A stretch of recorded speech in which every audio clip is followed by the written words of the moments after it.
नमस्कार दोस्तों, स्वागत है आपका मेरे YouTube channel take info smart में। दोस्तों, आज हम लोग इस वीडियो के माध्यम से अध्ययन करेंगे रेलवे में रीजनिंग के आए हुए प्रीवियस ईयर के क्वेश्चन। इसके पहले मैंने 11 क्वेश्चन करा दिया है क्लासिफिकेशन में। मैंने इसके पहले बहुत सारी वीडियोज आपके लिए अपलोड किया हुआ है। यदि आपने नहीं देखा है तो आप मेरे चैनल पर विजिट करिएगा, आपको वहाँ पर वीडियोज़ मिल जाएंगी। सभी वीडियोज़ को आप सीरियल वाइज देख लीजिएगा, आने वाले एग्ज़ाम में आपको बहुत फ़ायदा मिलेगा। मैंने कोडिंग डिकोडिंग, एनोलॉजी और अब मैं आपको करा रहा हूँ रीजनिंग में क्लासिफिकेशन, जिसे हिंदी में वर्गीकरण बोला जाता है। दोस्तों, यदि आप मेरे चैनल पर नए हैं तो चैनल को आप सब्सक्राइब कर लीजिएगा, जिससे कि आने वाले वीडियोस का आपको बेनिफिट मिलता रहे। हम लोग शुरुआत करेंगे इस वीडियो में 12 नंबर क्वेश्चन से। तो लिखा हुआ है, निम्नलिखित में से कौन सा अन्य से भिन्न है। 4 ऑप्शन दिया हुआ है। 4 में से 3 ऑप्शन ऐसे होंगे जो आपस में किसी न किसी प्रकार से संबंधित होंगे, लेकिन एक ऑप्शन ऐसा होगा जिसका बाकी तीनों से कोई भी संबंध नहीं होगा। तो आपको जो बाकी से संबंध नहीं है एक ऑप्शन का, उसी को फाइंड आउट करना है। तो क्वेश्चन नंबर 12 में लिखा हुआ है 4 ऑप्शन: कुल्हाड़ी, ब्लेड, चाकू, पाना या स्पैनर। कुल्हाड़ी, ब्लेड तथा चाकू काटने के औजार हैं, जबकि पाना या स्पैनर बोल्ट को खोलने अथवा बांधने के लिए प्रयुक्त होता है। तो ये आपको ध्यान देना है। तो जो पाना या स्पैनर है, ब्लेड, कुल्हाड़ी, चाकू से अलग है। तो 12 नंबर क्वेश्चन का जो आंसर होगा वो ऑप्शन नंबर सी हो जाएगा। नेक्स्ट क्वेश्चन देखेंगे, क्वेश्चन नंबर 13। उसकी पहचान करें जो इस समूह से संबंधित नहीं है। एल्यूमिनियम, आयरन, बैकेलाइट, पीतल। तो क्वेश्चन नंबर 13 में बैकेलाइट थर्मोसेटिंग प्लास्टिक है, ये आपको ध्यान देना है। जो बैकेलाइट होता है वो थर्मोसेटिंग प्लास्टिक है, जो ऊष्मा और विद्युत का कुचालक होता है। इसका उपयोग बिजली के स्विच तथा बर्तनों के हत्थे आदि बनाने में किया जाता है। जबकि एल्यूमिनियम, आयरन, पीतल ऊष्मा एवं विद्युत के सुचालक हैं। तो यहाँ पर जो आंसर होगा वो ऑप्शन नंबर इसका ए हो जाएगा, क्वेश्चन नंबर 13 का। Next question, question number 14। निम्नलिखित में से कौन सा एक समान समूह से संबंधित नहीं है। तो 14 नंबर क्वेश्चन में भी 4 ऑप्शन दिया हुआ है। सबसे बढ़िया तरीका होता है वीडियो को पॉज करिए, स्वयं से क्वेश्चन को लगाने का प्रयास करिए। आपका कॉन्फिडेंस लेवल बढ़ेगा, आपका कॉन्फिडेंस बिल्डअप होगा, आप बहुत अच्छा महसूस करेंगे। आप नेक्स्ट क्वेश्चन पर स्वयं से ही जाने का प्रयास करेंगे कि मैं नेक्स्ट क्वेश्चन करूं। तो आपको जो मैंने बताया इसको आपको अवश्य फॉलो करना है, जिससे कि आने वाले एग्ज़ाम में आपको बहुत ज़्यादा फ़ायदा मिले। आपका प्रैक्टिस भी होता रहेगा साथ ही साथ। तो 14 नंबर क्वेश्चन में देखिए 4 ऑप्शन दिया हुआ है: गीली मिट्टी, चिकनी मिट्टी, पृथ्वी, प्लास्टिक। प्लास्टिक दिए गए समूह से संबंधित नहीं है, क्योंकि ये कृत्रिम रूप से होता है, जबकि शेष तीनों प्राकृतिक अवस्था में होते हैं। तो मैं उम्मीद करता हूँ आप समझ गए होंगे मेरे कहने का मतलब। जो प्लास्टिक है वो बनाया जाता है, किसी न किसी तरीके से उसको बनाया जाता है। बाकी जो चिकनी मिट्टी है, गीली मिट्टी है, पृथ्वी है, ये नेचर से डायरेक्ट संबंध रखते हैं, नेचर से बने हुए चीज़ें हैं ये। तो यहाँ पर ऑप्शन नंबर इसमें आप देख पाएंगे कि ऑप्शन नंबर बी इसका आंसर हो जाएगा। नेक्स्ट क्वेश्चन आप देखेंगे, क्वेश्चन नंबर 15। निम्नलिखित में से कौन सा शब्द समूह से संबंधित नहीं है। जैम, जूस, स्क्वॉश, नींबू। नींबू समूह से संबंधित नहीं है, क्योंकि ये फल उत्पाद नहीं है। अन्य सभी फल से प्राप्त उत्पाद हैं, इसलिए नींबू समूह से संबंधित नहीं है। आप समझ पा रहे होंगे, जूस, जैम, स्क्वॉश ये सब फल से बने हुए चीज़ें हैं। जैसे जूस फल से बनता है, वैसे ये बाकी तीनों चीज़ें, ये और ये तीनों चीज़ें फल से बनती हैं, लेकिन ये तो एक फल है ना। तो इसीलिए जो 15 नंबर क्वेश्चन है इसका आंसर हो जाएगा option number B. Next question, question number 16 हम लोग देखेंगे। इनमें से कौन सा इस समूह से संबंधित नहीं है। क्लिप, पिन, बैंड, तौलिया। तो 16 नंबर में आप देखेंगे, तौलिया को छोड़कर शेष सभी बालों में प्रयोग आने वाली वस्तुएं हैं, अतः तौलिया समूह से भिन्न है।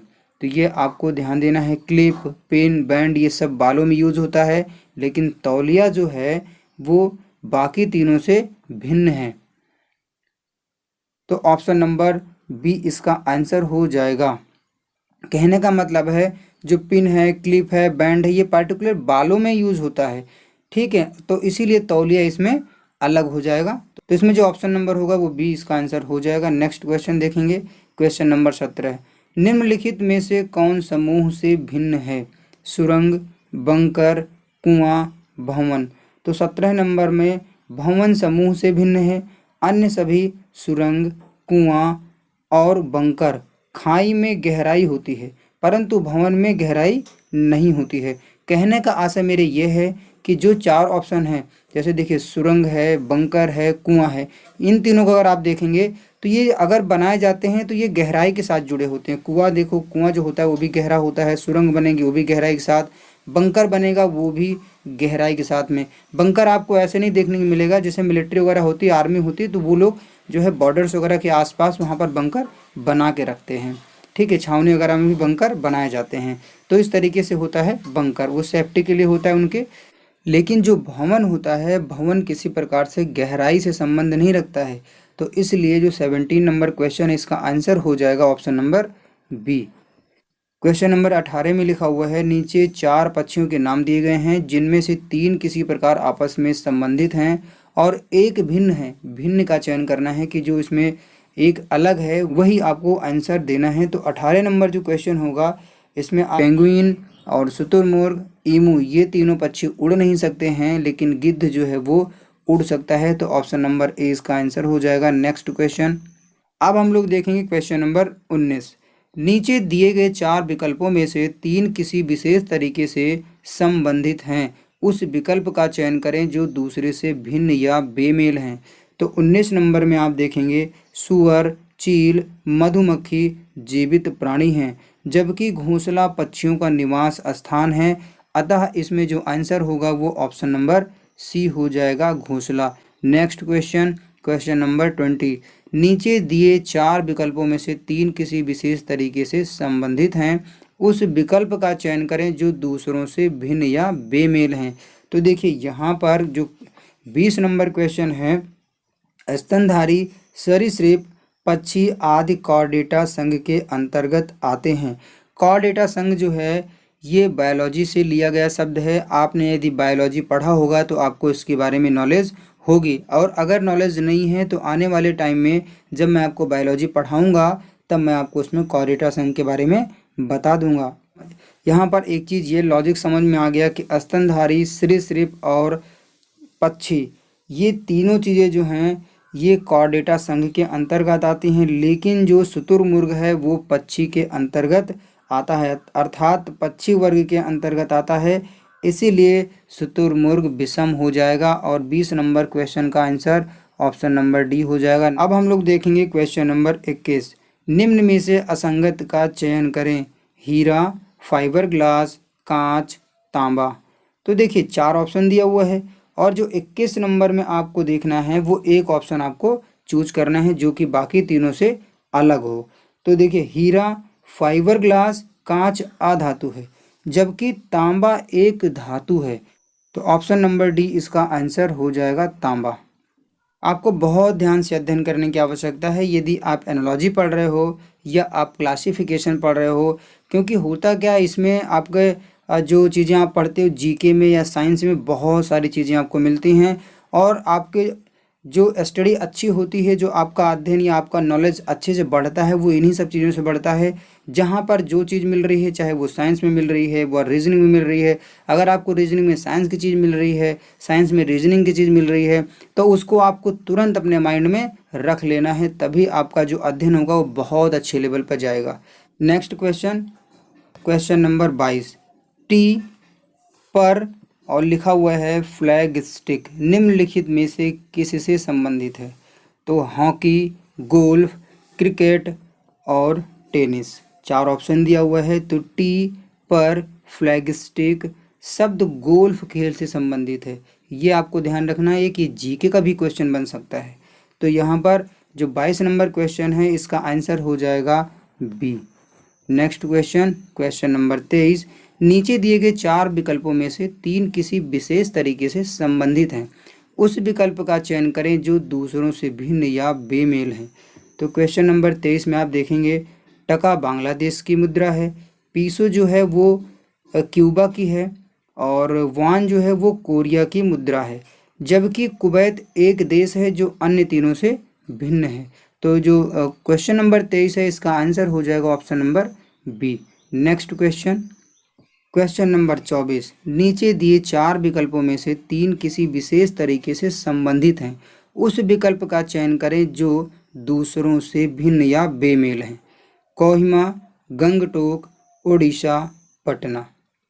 4 ऑप्शन दिया हुआ है। तो देखिए इसमें जो कोहिमा है नागालैंड की राजधानी है, गंगटोक सिक्किम की राजधानी है, पटना बिहार की राजधानी है, जबकि उड़ीसा स्वयं एक राज्य है, अतः उड़ीसा अन्य सभी से भिन्न है। तो क्वेश्चन नंबर 24 का आंसर होगा option number C, Orissa. Next question देखेंगे, क्वेश्चन नंबर 25, नीचे दिए गए 4 विकल्पों में से 3 किसी विशेष तरीके से संबंधित हैं, उस विकल्प का चयन करें जो दूसरों से भिन्न या बेमेल है। तो 4 ऑप्शन दिया हुआ है, कुदाल, तलवार, लिखना, बंदूक। तो 25 नंबर में देखिए कुदाल, तलवार और बंदूक एक औजार हैं, जबकि लिखना एक क्रिया है। तो सिंपल सा है, जब 3 औजार हो गए और एक क्रिया है लिखना, तो आपको समझना चाहिए कि जो इसका आंसर होगा वो ऑप्शन नंबर सी हो जाएगा। अब हम लोग देखेंगे क्वेश्चन नंबर 26, नीचे दिए 4 विकल्पों में से 3 किसी विशेष तरीके से संबंधित हैं, उस विकल्प का चयन करें जो दूसरों से भिन्न या बेमेल है। तो 4 ऑप्शन दिया हुआ है, दिल, आंखें, हाथ, नाक। तो आपको एक चीज़ ध्यान देना है इसमें कि जो 3 ऑप्शन है, 3 ऑप्शन में आँख, हाथ, नाक शरीर के बाहरी हिस्से हैं जिसे स्पर्श किया जा सकता है, मतलब छू सकते हैं उसको, लेकिन दिल शरीर का आंतरिक हिस्सा है जिसे स्पर्श नहीं किया जा सकता है, जिसे हम लोग छू नहीं सकते हैं। दिल को भैया बिना निकाले आप छू नहीं सकते हो। तो ये आपको विशेष रूप से ध्यान देना है। अतः यहाँ पर एक चीज़ समझ में आ गया है कि जो दिल है वो बाकी 3 ऑप्शन से अलग है। तो इसमें ऑप्शन नंबर ए इसका आंसर हो जाएगा। नेक्स्ट क्वेश्चन, क्वेश्चन नंबर 27, नीचे दिए 4 विकल्पों में से 3 किसी विशेष तरीके से संबंधित हैं, उस विकल्प का चयन करें जो दूसरों से भिन्न या बेमेल है। तो 27 नंबर में गुर्दा, जिगर, फेफड़े, नाक। 4 ऑप्शन दिया हुआ है। इसमें देखिए क्या होगा, गुर्दा, जिगर, फेफड़े शरीर के ये आंतरिक अंग हैं और नाक शरीर का बाह्य अंग है। तो इस प्रकार नाक जो है वो तीनों से अलग है। तो इसका जो आंसर होगा क्वेश्चन नंबर 27 का ऑप्शन नंबर डी हो जाएगा। तो अब हम लोग देखेंगे क्वेश्चन नंबर 28, नीचे दिए गए 4 विकल्पों में से 3 किसी विशेष तरीके से संबंधित हैं, उस विकल्प का चयन करें जो दूसरों से भिन्न या बेमेल है। Biscuit, bread, chocolate, cake. तो देखिए इसमें क्या हो रहा है, आप देखेंगे तो बिस्किट, केक और ब्रेड गेहूं के आटे से बनते हैं, जबकि चॉकलेट गेहूं से नहीं बनता है। अतः स्पष्ट है कि चॉकलेट अन्य सबसे भिन्न है। भाई 3 ऑप्शन हैं, 3 ऑप्शन में 3 चीज़ें गेहूं के आटे से बनती हैं, बाकी एक चीज़ नहीं बनता है आटे से गेहूं के, जो कि है ऑप्शन नंबर सी में चॉकलेट। तो 28 नंबर क्वेश्चन का ऑप्शन जो होगा वो सी हो जाएगा। Next question, question number 29, question number 29 में लिखा हुआ है, नीचे दिए गए विकल्पों में से कुछ संदर्भों में 3 शब्द समान हैं और एक शब्द अलग है, वह शब्द चुनें जो बाकी से अलग है। मकड़ी, तितली, मच्छर, तिलचट्टा। तो देखिए 29 नंबर में मकड़ी उड़ नहीं सकती है, जबकि तितली, मच्छर और तिलचट्टा उड़ सकते हैं, अतः मकड़ी अलग है। तो देखिए 3 चीज़ें उड़ सकती हैं, एक चीज़ नहीं उड़ सकता है, तो वही अलग हो जाएगा भाई। तो ऑप्शन नंबर ए इसका आंसर हो जाएगा, ऑप्शन नंबर ए मकड़ी। नेक्स्ट क्वेश्चन, अब हम लोग देखेंगे क्वेश्चन नंबर 30, निम्नलिखित में से कौन समूह का सदस्य नहीं है? प्लास्टिक, फर्श, छत, दरवाज़ा। तो 30 नंबर में 4 ऑप्शन दिया था, मैंने आपको बता दिया है। अब इसमें हम लोग देखेंगे कि इसका आंसर क्या है, कौन सा शब्द किससे संबंधित है, किस प्रकार से। तो प्लास्टिक को छोड़कर अन्य सभी एक साथ किसी घर को बनाने में सम्मिलित होते हैं, ये आपको ध्यान देना है। फर्श, छत, दरवाज़ा, ये तीनों आपको एक मकान के अंदर में मिल जाएंगी, मतलब एक भवन के अंदर में मिल जाएगा, क्योंकि ये तीनों आपस में एक दूसरे के पूरक हैं। ठीक है, 30 नंबर में 3 चीज़ें आपको मिल गई हैं। तो 30 नंबर क्वेश्चन का जो आंसर होगा वो ऑप्शन नंबर सी हो जाएगा। तो दोस्तों बस आज इस वीडियो में इतना ही। उम्मीद करता हूँ वीडियो आपको पसंद आई होगी। वीडियो को लाइक करिएगा, शेयर कीजिएगा, चैनल को सब्सक्राइब कीजिएगा, जिससे कि आने वाले वीडियोस का आपको बेनिफिट मिलता रहे और आप बने रहिएगा मेरे YouTube channel take info smart के साथ। तो आज इस वीडियो में दीजिए मुझे इजाज़त। मिलता हूँ मैं आपको नेक्स्ट वीडियो में नेक्स्ट कंटेंट के साथ। तब तक के लिए नमस्कार, धन्यवाद।